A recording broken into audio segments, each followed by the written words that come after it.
મોબાઈલની સ્ક્રીન પર કોઈપણ ફોલ્ડરમાં આ પ્રકારે યુટ્યુબનું આઇકોન હશે. તેના પર વિદ્યાર્થી મિત્રો ક્લિક કરો. એ યુટ્યુબ ઉપર ક્લિક કરવાથી આ પ્રકારનું એક બ્લોક ખુલશે. એમાં સર્ચ ઉપર જઈ અને ઉપર અહીંયા MODI સ્પેસ છોડવાનું છે. જગ્યા છોડી MADHAV સ્પેસ છોડી વિપુલ સર VIPUL SIR આ પ્રકારનું આવશે. એમાં નીચે અહીંયા વાદળી કલરમાં વિપુલ દર્શક લેન જેવું સર્ચ છે એને આપણે ક્લિક કરવાનું છે. એ ક્લિક કરીશું એટલે આ પ્રકારે મોતી માધવ વિપુલ સર યુટ્યુબ ખુલી જશે. એના નીચે સબસ્ક્રાઈબ SUBSCRIBE સબસ્ક્રાઈબ લખેલું છે એના પર આપણે ક્લિક કરવાનું છે. ક્લિક કરવાથી ક્લિક કર્યા બાદ બાજુમાં બેલનું નિશાન છે એના પર ક્લિક કરીશું. આપેલી સંખ્યાઓનું સમય અને અસમય સંખ્યાઓમાં વર્ગીકરણ કરો. પ્રથમ છે 2 ઓછા વર્ગમૂળ 5, બીજો છે 3 વત્તા વર્ગમૂળમાં 23 કૌંસમાં કૌંસ 12 માઇનસ વર્ગમૂળ 23, ત્રીજો છે 2 વર્ગમૂળ 7 7 વર્ગમૂળ 7, ચોથો છે 1 ભાગ્યા વર્ગમૂળ 2, પાંચમો છે 2 પાઈ. અહીંયા પ્રથમ આપણે જોઈએ છીએ 2 ઓછા વર્ગમૂળ 5. અહીં વિદ્યાર્થી મિત્રો 2 એ સમય છે અને વર્ગમૂળ 5 અસમય છે. સમય અસમયનો તફાવત હંમેશા અસમય હોય છે.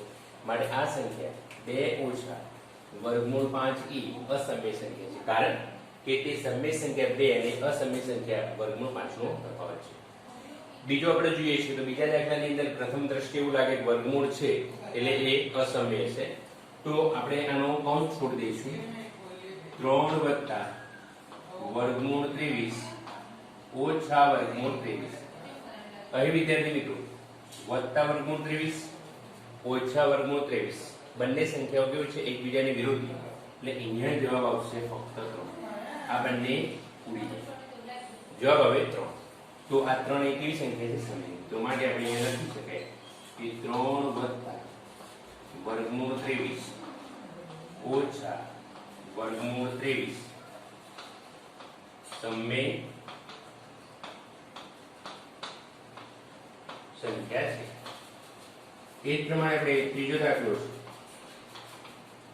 આપણે 2 વર્ગમૂળમાં 7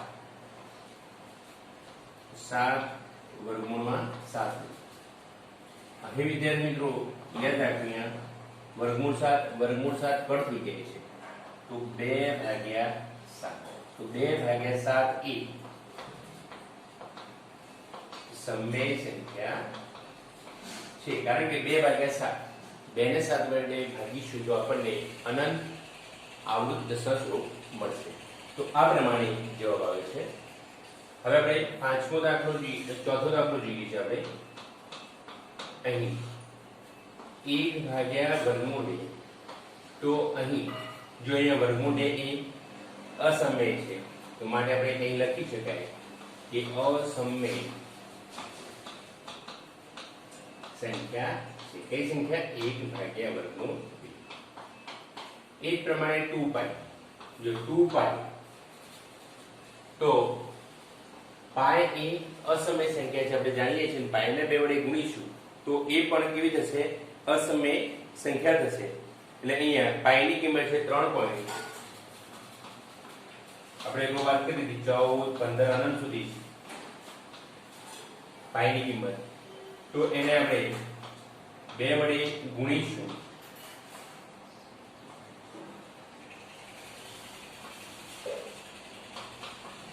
.28 એમ કરી 30 અનંત સુધી આવશે. એટલે આ અનંત અનાવૃત છે, તો માટે 2 પાઈ એ અસમય સંખ્યા.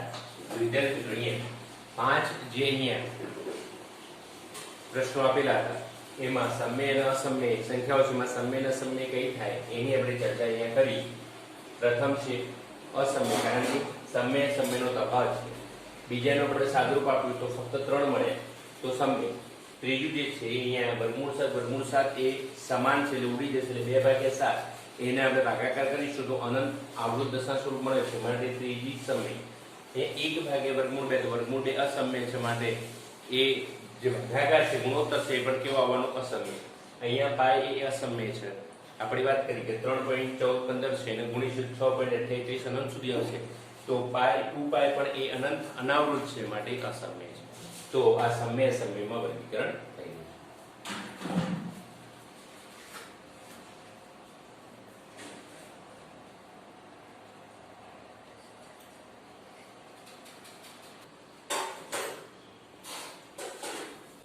આપણે ઘણા દાખલા ગણી ગયા છીએ.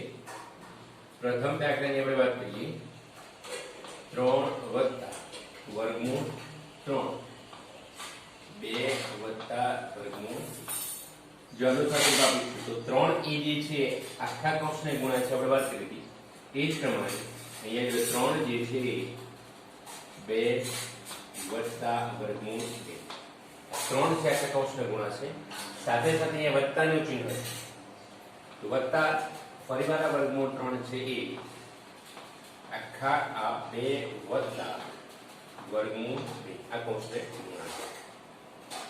ટૂંકમાં 2 વત્તા વર્ગમૂળ 2 ને વારાફરતી 3 અને વર્ગમૂળ 3 વડે ગુણીશું અને એ બંને વચ્ચેની નિશાની અહીંયા વચ્ચે મૂકીશું. 3 ગુણ્યા 2 એટલે 6 3 ગુણ્યા વર્ગમૂળ 2 એટલે 3 વર્ગમૂળમાં 2 અહીંયા વર્ગમૂળ 3 ગુણ્યા 2 એટલે 2 આપણે સમય આપણે આગળ લઈશું 2 વર્ગમૂળમાં 3 અને વત્તા વર્ગમૂળ 3 ગુણ્યા વર્ગમૂળ 2 અહીંયા આપણે 6 3 વર્ગમૂળમાં 2 2 વર્ગમૂળમાં 3 વત્તા આપણને ખ્યાલ છે વર્ગમૂળ વર્ગમૂળ છે એટલે અહીંયા 3 ગુણ્યા 2 ની વર્ગમૂળમાં તો આ એનો જવાબ થશે. બીજો આપણે દાખલો જોઈએ 1 કૌંસમાં 3 વત્તા વર્ગમૂળ 3 બીજા કૌંસમાં 3 ઓછા વર્ગમૂળ 3. વિદ્યાર્થી મિત્રો આપણને ખ્યાલ છે એક નિત્યસમ છે. પ્રથમ સરખું બીજો સરખું એક કૌંસમાં વત્તા છે બીજામાં ઓછા છે પૂર્ણ વર્ગના તફાવતની રીતે અવયવો છે તો એ અવયવનું આપણે શું કરશું વિસ્તરણ કરશું. તો 3 નો વર્ગ ઓછા વર્ગમૂળ 3 નો વર્ગ આપણે ઉદાહરણમાં નિત્યસમની વાત કરેલી છે. 3 નો વર્ગ 9 વર્ગમૂળ અને વર્ગ છે આપણને ખ્યાલ છે કેટલો આવશે 3 આવશે જવાબ આવ્યો. હવે એ જ પ્રમાણે અહીંયા આપણે ત્રીજા દાખલાની વાત કરીએ વર્ગમૂળ 5 વર્ગમૂળ 2 આખાનો વર્ગ. તો વિદ્યાર્થી મિત્રો આપણને ખ્યાલ છે x + y આખાનો વર્ગ એનું વિસ્તરણ છે. તો પ્રથમ જે છે આપણે વિસ્તરણનું સૂત્ર ભણી ગયા એની સમજ પણ મેળવી છે. પ્રથમનો વર્ગ વત્તા 2 કરી પ્રથમ અને અંતિમ પદ આપણે મૂકીશું વર્ગમૂળ 5 વર્ગમૂળ 2 અને છેલ્લે અંતિમ પદનો વર્ગ. પ્રથમ પદનો વર્ગ વત્તા 2 કરી પ્રથમ અને અંતિમ પદનો ગુણાકાર વત્તા કરી અને અંતિમ પદનો વર્ગ. ત્યાર પછી આપણે વર્ગમૂળ અને વર્ગ છે એટલે 5 અહીંયા મૂકીશું 2 અહીંયા બંનેનો ગુણાકાર 5 દુ 10 વર્ગમૂળ 2 અને વર્ગ છે એટલે 2 પોતે આવશે 5 ને 2 7 વત્તા વર્ગમૂળમાં 10 આ જવાબ. એ જ પ્રમાણે હવે છેલ્લો દાખલો આપણે જોઈએ ચોથો દાખલો વર્ગમૂળ 5 ઓછા વર્ગમૂળ 2 વર્ગમૂળ 5 વર્ગમૂળ 2. વિદ્યાર્થી મિત્રો અહીંયા પ્રથમ સરખું બીજું પદ સરખું એક કૌંસમાં ઓછા બીજા કૌંસમાં વત્તા સેમ ટુ આના જેવું પૂર્ણ વર્ગના તફાવતના જે અવયવો છે અવયવ પાડેલા છે એનું આપણે વિસ્તરણ કરીશું. તો આના બરાબર શું થાય x નો વર્ગ ઓછા y ના વર્ગની અનુસંધાને પ્રથમનો વર્ગ આજે પ્રથમ જે સંખ્યા છે એનો આપણે વર્ગ લઈશું ઓછા જે બીજી સંખ્યા છે એનો આપણે વર્ગ લઈશું. વર્ગમૂળ 5 નો વર્ગ કરીશું તો 5 આવશે વર્ગમૂળ 2 નો વર્ગ કરીશું 2 આવશે જવાબ કેટલો આવ્યો.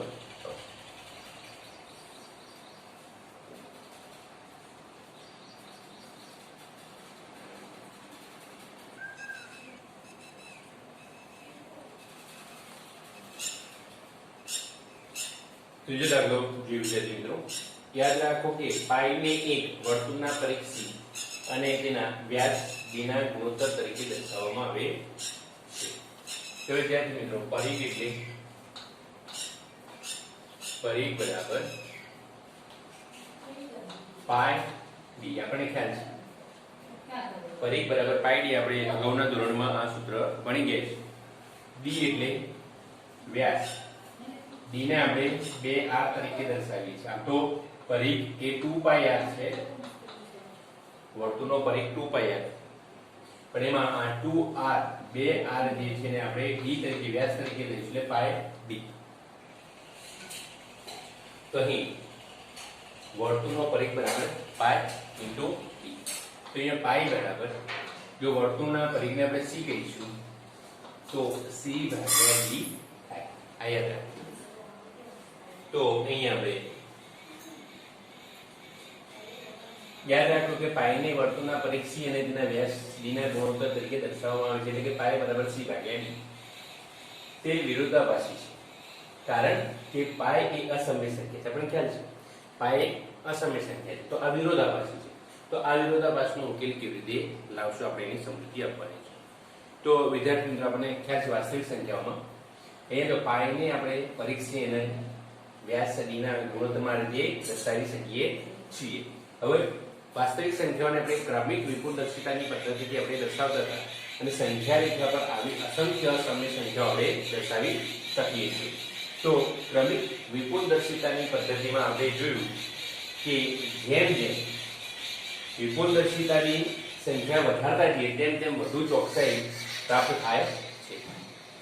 પરંતુ કોઈ પણ બે વાસ્તવિક સંખ્યાઓની વચ્ચે અનંત વાસ્તવિક સંખ્યા રહેલી હોવાથી યાદ રાખજો, અહીંયા આપણે વિપુલદર્શિતાથી કોઈ પણ સંખ્યાને આપણે દર્શાવી શકીએ છીએ, પરંતુ બે વાસ્તવિક સંખ્યા વચ્ચે અનંત વાસ્તવિક સંખ્યાઓ આવેલી હોય છે.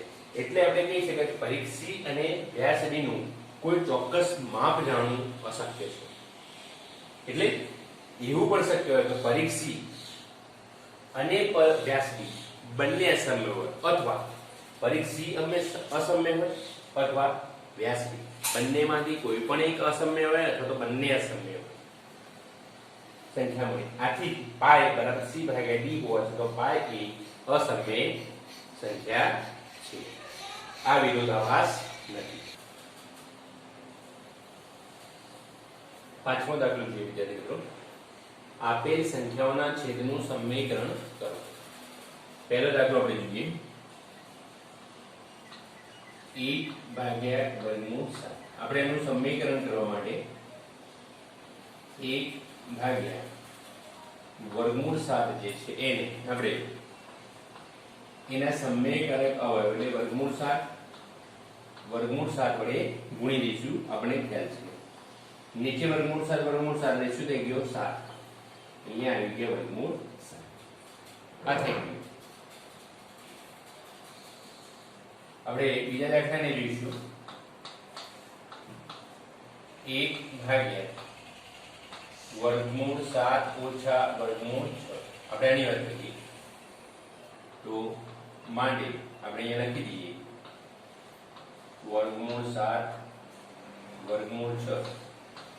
આનું સમીકરણ કરવા માટે ફરીવાર આપણે વર્ગમૂળ 6.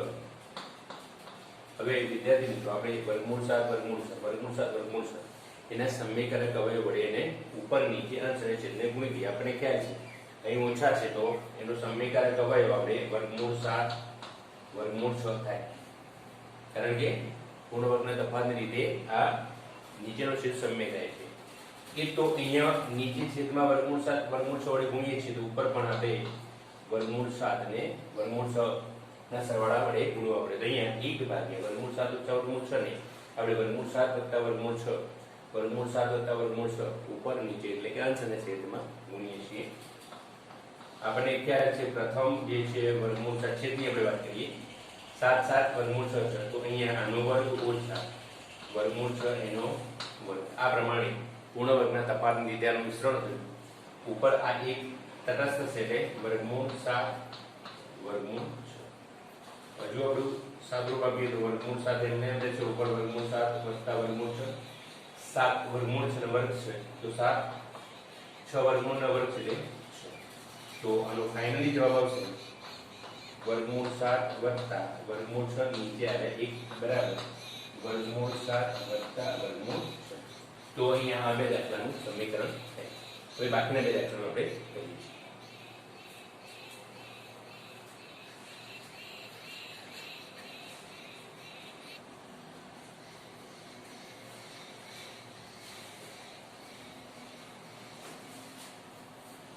નીચે આપેલ સંખ્યાના છેદનું સમીકરણ કરો. ત્રીજો અને ચોથા દાખલાની આપણે વાત કરીએ. 1 ભાગ્યા વર્ગમૂળ 5 વત્તા વર્ગમૂળ 2. 1 ભાગ્યા વર્ગમૂળ 5 વત્તા વર્ગમૂળ 2 છેદનું સમીકરણ કરવું છે. એનો સમીકરણ અવયવ એટલે ટૂંકમાં આપણે પૂર્ણ વર્ગના તફાવતની રીત આપણે યાદ કરીશું. તો અહીંયા વત્તા છે, અહીંયા શું લઈશું? એનો બીજો સમીકરણ અવયવ વર્ગમૂળ 5 ઓછા વર્ગમૂળ 2 વડે ઉપર નીચે આપણે અંશ અને છેદની આપણે ગુણીશું. વર્ગમૂળ 5 વર્ગમૂળ 2 વચ્ચે નીચેની વત્તા છે, તો એ વર્ગમૂળ 5 વર્ગમૂળ 2 વચ્ચે નીચેની ઓછા હોય એવી સંખ્યા વડે આપણે ગુણીશું. તો ઉપર અહીંયા તટસ્થ સંખ્યા છે 1 એટલે વર્ગમૂળ 5 ઓછા વર્ગમૂળ 2 ગુણ્યા એટલે એ સંખ્યા પોતે. અહીંયા પ્રથમ જે સંખ્યા છે એનો વર્ગ ઓછા બીજી જે સંખ્યા છે એનો વર્ગ. ટૂંકમાં 5 વર્ગમૂળમાં 5 એનો વર્ગ એટલે 5 વર્ગમૂળ 2 એનો વર્ગ એટલે 2 અહીંયા વર્ગમૂળ 5 ઓછા વર્ગમૂળ 2. છેલ્લે જવાબ આપણે જોઈએ વર્ગમૂળ 5 ઓછા વર્ગમૂળ 2. 5 માંથી 2 ગયા તો કેટલા આવે? હવે એ જ પ્રમાણે અહીંયા એનો સમીકરક અવયવ અહીંયા પૂર્ણ વર્ગના તફાવતની રીતે વાત કરીએ તો અહીંયા વર્ગમૂળ 7 ઓછા વર્ગમૂળ 2 છે. તો બીજો કયો થાય? વર્ગમૂળ 7 વત્તા વર્ગમૂળ 2. અહીંયા ઓછા છે, અહીંયા વત્તા એનો સમીકરક અવયવ આપણે એને કહીશું. તો આને વર્ગમૂળ 7 ઓછા વર્ગમૂળ અહીંયા સોરી વર્ગમૂળ 7 ઓછા 2 ને વર્ગમૂળ 7 વત્તા 2 વડે અંશ અને છેદને આપણે ગુણીશું. એક તટસ્થ સંખ્યા છે એટલે વર્ગમૂળ 7 વત્તા 2 એકા વર્ગમૂળ 7 વત્તા 2 આ સંખ્યા પોતે આવે. નીચે અહીંયા પ્રથમ જે સંખ્યા છે એ છેદની વાત કરીએ વર્ગમૂળ 7 એનો વર્ગ ઓછા 2 નો વર્ગ. વર્ગમૂળ 7 અને વર્ગ છે તો 7 આવશે. અહીંયા 2 નો વર્ગ કેટલો થશે? 4. અહીંયા ફાઇનલી આન્સર થશે વર્ગમૂળ 7 વત્તા 2 અને નીચે 7 માંથી 4 ગયા તો 3. તો છેદનું સમીકરણ થઈ ગયું. સંખ્યા યાદ રાખજો, સંખ્યાનો નહીં આપણે કોણ કરીએ છીએ? છેદનું સમીકરણ કરીએ છીએ.